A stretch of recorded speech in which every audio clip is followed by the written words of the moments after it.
welcome to another episode of the Thrifty Wrist. I'm Joe. So today we're reviewing the Timex digital watch, the PTC334. So recommended retail price on this Timex is about $30 US.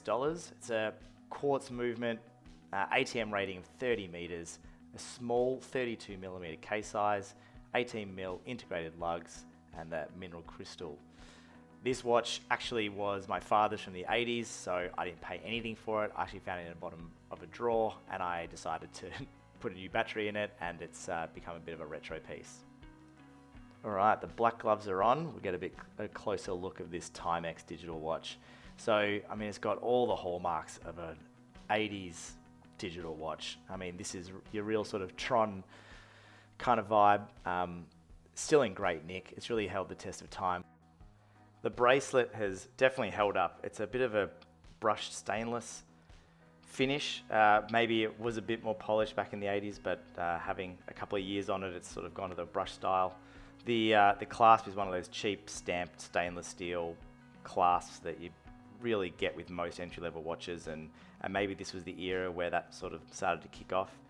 You can sort of see there that the case is like a bead blasted finish, which is really in direct contrast with the bracelet sort of being a bit of a brushed stainless. For some reason, where it meets, the lugs are where it connects to the lug, it's a little bit smaller than the lug width there. It's probably more so that you can adjust it on the fly.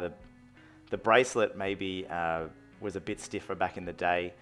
Otherwise, I mean, it's really held up quite well, as you can sort of see that it all sort of holds in there. The micro adjustments help with me get it on my wrist, but I kind of like to wear it a little bit bigger, sort of like a bit dangly, which is really more this 80s style. I think it sort of suits it quite a bit. This model does have a light. I'm trying to get that to work for you here. Oh, it's like a dead man switch, so if you're not holding it, it turns off, rather than the Casio where you sort of click it and it stays on. Obviously the versus the Casio, it's a good point. Maybe I'll sort of look at that width versus my calculator Casio.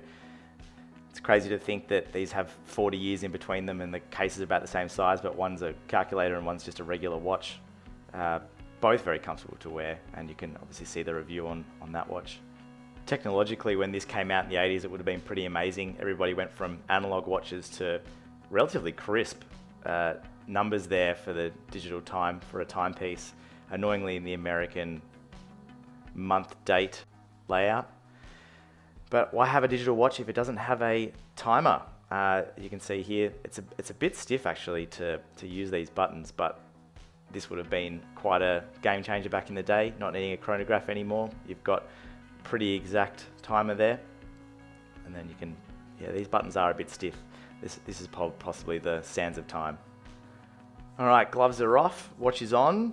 You can see that it sits pretty low down the wrist, still pretty comfortable.